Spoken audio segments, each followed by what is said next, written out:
Shalom, welcome back to the channel. My name is ACHI'KA David. I'm your host of Absolute Knowledge of Torah. What does it mean to hate? What does hatred mean? Can somebody tell me? I know we understand it from a Western perspective, but what do we understand from an Eastern mindset? What do we understand about it, right? Because this week's Torah portion talked about how Joseph was hated by his brothers. I understand that, relationships are going to be challenged at many times in our life through our family. Sometimes we're going to do stuff that we don't like, or we're going to say some things that we really don't mean. But I want to give us an understanding what hatred means from a biblical perspective and from Yahweh's perspective. This is the only perspective that we really know, or we should know. Hatred is to be separate, to be separated. It has its root meaning in a thorn bush, okay? It means to be turned in another direction from that which you believe is going to cause you harm by piercing you like a thorn, okay? It means to have avoidance.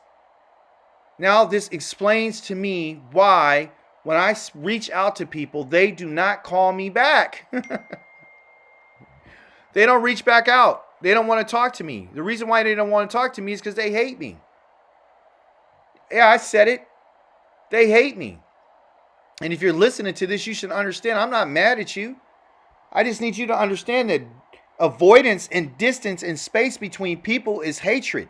And this is what's not required in the Torah. Yah says that you and I should not harbor any hatred between anybody of our own people, period.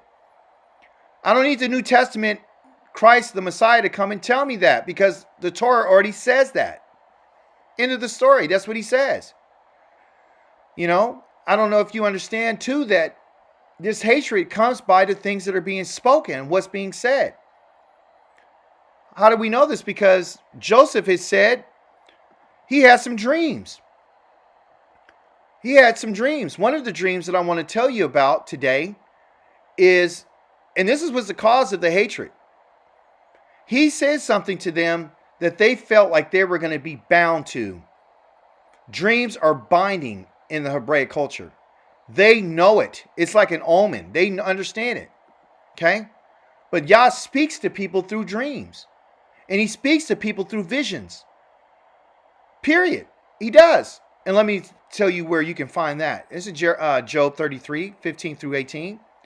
I'll read. It says, in a dream, in a vision of the night, when deep sleep falls upon men, while slumbering on their beds, then he, Yahweh, opens their ears of men and seals their instruction.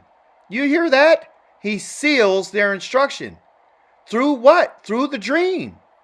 In order to turn man from his deed, meaning to warn him and conceal pride from man. So he doesn't think he's a know-it-all. That he can actually get a dream and the Most High can warn him about what? To keep his soul from the pit and keep his life from perishing by the sword. Yah uses dreams to talk to people, and that's exactly what he was doing with Joseph. Yosef, okay? Numbers chapter 12, verse 6 through 8 says this, hear now my words. If there is a prophet among you, I, Yahweh, make myself known to him in a vision.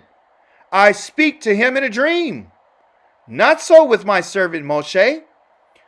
He is faithful in all my house. I speak with him face to face, even plainly and not in dark sayings. And he sees the form of Yahweh.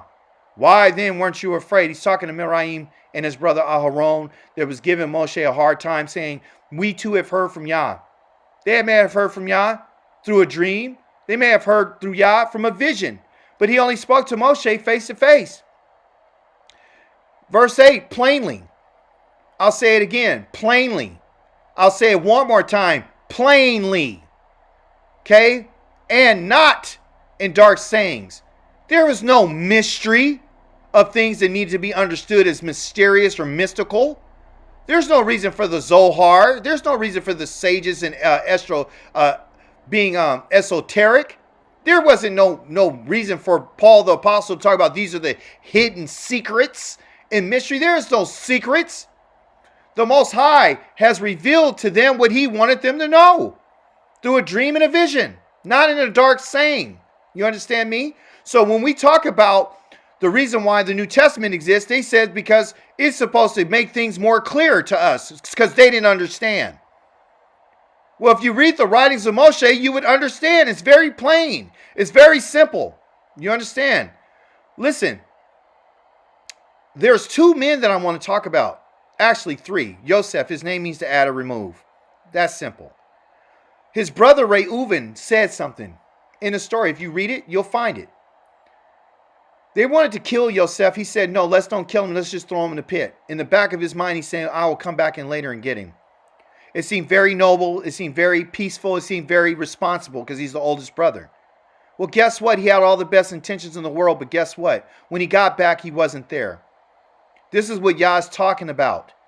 A man that stands in the counsel of the ungodly. A man who sits in the seat of the scornful. A man who stands in the way of sinners.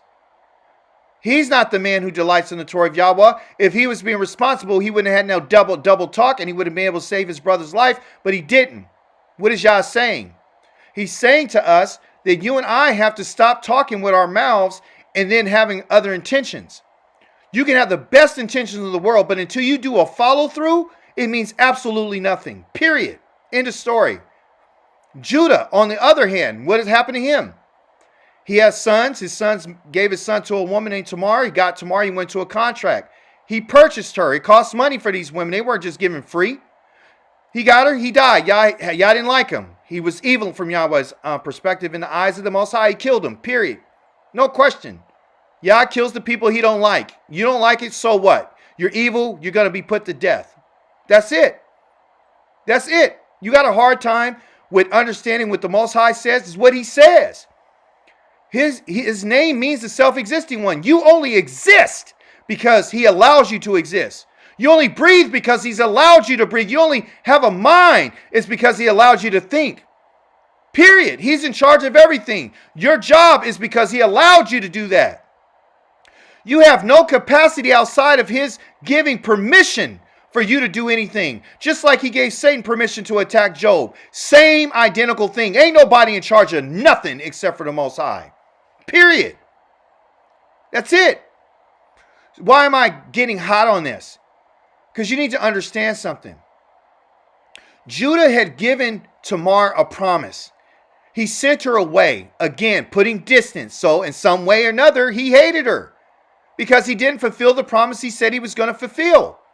He sent her away knowing well that he wasn't going to give his younger son to her because he thought he would die too. Period. It's right there in the scriptures. Now, I hate to keep jumping around, but let's define what scripture is. Just for those who are listening who don't understand it. The scriptures were written thousands of years prior to the New Testament. The New Testament does not have the Creator speaking at all whatsoever. His name is not there. His signature is not there, which is the Yod, the Hey, the Wah, and the Hey. It's not there. And by the way, new information. There is no Nahum. Nahum is a prophetic utterance from any man claiming to be a prophet. Somebody who's been authorized by the Holy One of Israel. Not mentioned one time in the New Testament. Matter of fact, the New Testament didn't even know who the authors of those books were, the Gospels, and did not put them in there until 185 AD. Go search it for yourselves. Okay? Period. Back to the story. Yehuda makes a promise. He doesn't follow through with it. He has all the best intentions of the world, and he thinks he's going to say something and not keep up what he said.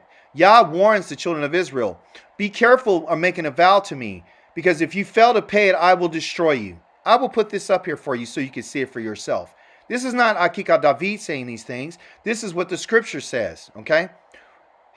The Most High had used these experiences to show the children of Israel what is going on with us today, okay? What's going on with us today is that we've said things and we didn't follow through. We have the best intentions, but we didn't follow through. We said something, but in the back of our mind, we knew that we didn't want to do it. Kind of like what our ancestors did when they said, we'll keep all the laws and statutes and commandments that you said, we'll do. They didn't have any intention of keeping them. That's why Yah has put some distance between us. The reason why Yah has put distance between us, which is hate, which is distance. Okay. Well, he says, well, he doesn't hate us. No, he did. He said, I hated her. I hate her. Her ways, I hate her. I got to get her out of my land. Period. That's what he says. That's what he says. You understand? He puts distance between us because we put distance between ourselves and him by worshiping other idols. You know, kind of like the idols that you and I have in our hands right now in the land that we're in. You know, you want to make mention of the idol? The one that you found out when you came here? The one that your grandmother gave you on Christmas? The baby JC? The one that you got the picture on the wall that your grandmother had that told you this was your Savior? The one that's nailed to a cross? That one? The one who's nailed to wood and stone? The one that has images of statues that are in stone? The one that people pray to? The one that people cry to? The one that they bow down to and worship and kiss the feet of? The one that you did all of a sudden change his name so he doesn't have to be Jusus anymore, which is named after Zeus, but now we can name him Yahweh, or we can name him Yeshua, or we could give him a Hebrew name, or we could turn from the Greek name that they officially gave him, Zeus, to change him to Yeshua. Do you see what I'm saying to you?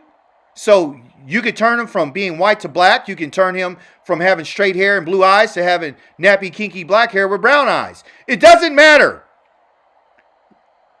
His character is based upon Greek mythology, and you know it. But you want to play stupid and you want to act dumb as if it doesn't exist. Yahweh says, when you get to the land where I scatter you and you serve the gods of that land.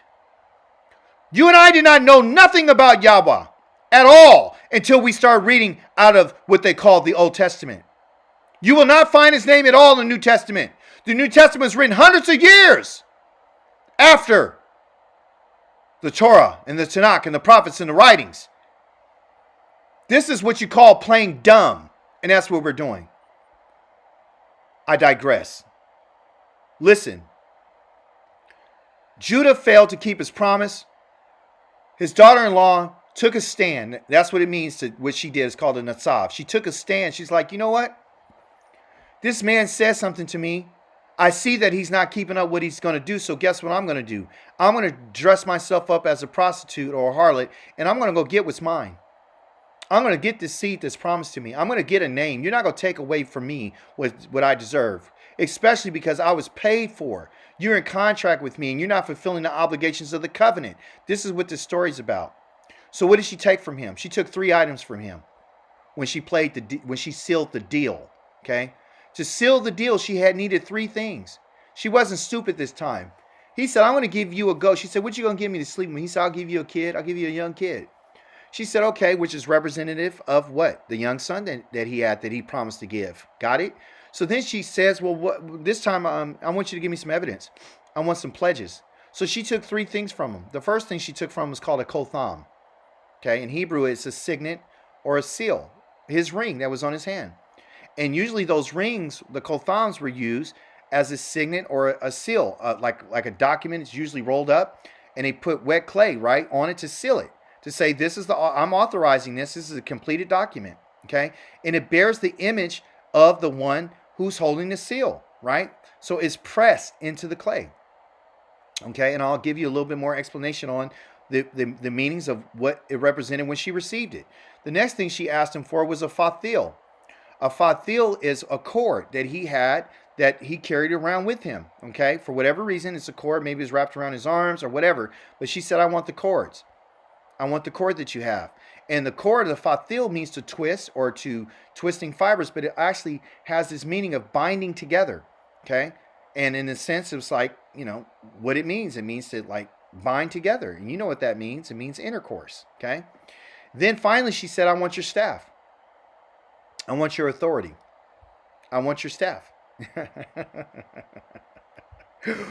I want what a staff was representative of a tribe. And you can see that in numerous places, like in the book of Numbers, where the Most High asked for all the sons of Israel, the judges and the leaders of the tribes, to bring forth their staffs and their rods and put them in the Mishkan to see who Yah chose. But the staff represents a branch or a staff, and it also means the idea of family. Okay, a tribe, a branch of a family. Okay, so what do all these things mean? You know, what's the significance in the Torah? She wanted 3 things from him, which is 3 things that all of us need. Okay? This is what we need from the Most High. You need his seal. You need his seal. You need his authorization. You need him to complete you. His seal is his name. It's his identification mark. You need the tetragrammaton, which is the Yod-Heh-Wav-Heh. You need that. The second thing you need is you need to intertwine with the Most High. You need to bind with him. He says that you were my wife, but you turn around and start sleeping with a whole bunch of other men, and you're being a whore. Now I want you to untie them and tie back with me, to twist with me, to become one with me, to bind yourself to me. Third, what we need is Yah's authority in our life, to say that he's our leader. She took these 3 items to be as evidence that she was not a whore, and that she wasn't the harlot that they said she was. Because guess what happens to a harlot? When a daughter of Israel was caught in harlotry, they were put to death. Okay? And this is prior to the Torah being given to Israel's sons in Mount Sinai. How do we know this? Genesis 38:24 says, and it came to pass about 3 months after what? That Judah had met with her, and he thought she was a prostitute or a whore, that Judah was told, Tamar, your daughter-in-law, has played the harlot. Furthermore, she's with child by harlotry. And Judah said, let's bring her out and let her be burned. Where can you find this in the Torah? You find it in Leviticus 21:9. In Torah's instructions. The daughter of any priest, if she profanes herself by playing the harlot, she profanes her father. I'll say it again. She profanes her father. Daughter of Zion, she profanes her father. Daughters of Zion, daughters of Jerusalem, she profanes her father. She shall be what? Burned. With what? Fire. Oh, you're just making it up. No, let's see what Isaiah 66 says. He's a prophet, and he has Yahweh's signature. He has Yahweh's tetragrammaton in there. For behold, Yahweh will come with fire, and with his chariots like a whirlwind, to render his anger with fury, and rebuke with flames of fire. By fire and by his sword, Yahweh will judge all flesh, and the slain of Yahweh will be many. I hope you can understand that, daughters of Zion. If you're caught playing a harlot, you're going to be burned to death. Plain and simple. He didn't mention 21:9 for the sake of just those women there, and then turn around and mention in Isaiah 66, burn with fire. You got to put the pieces together. But if you don't read the Torah and you read the New Testament, you think some man on a white cloud's coming with a white outfit with some blonde hair and blue eyes, or some nappy hair that are made out of frosty white with some white teeth and some red eyes. Who cares? Yah's coming with fire for harlotry. Harlotry is laying up with another man. And spiritually, the Most High is talking about us opening up our bed, opening up ourselves to other men and playing a harlot. Israel has been playing a whore, plain and simple. But Tamar, she is what you call a palm tree. She was upright. That's what her name actually means. It means to be a palm tree, to be erect, to be upright. And how do we know this? Because she took a stand. They used the word in that text that she natsav. She took a stand. She took a stand for that which is right. She took a stand to uphold her end of the covenant.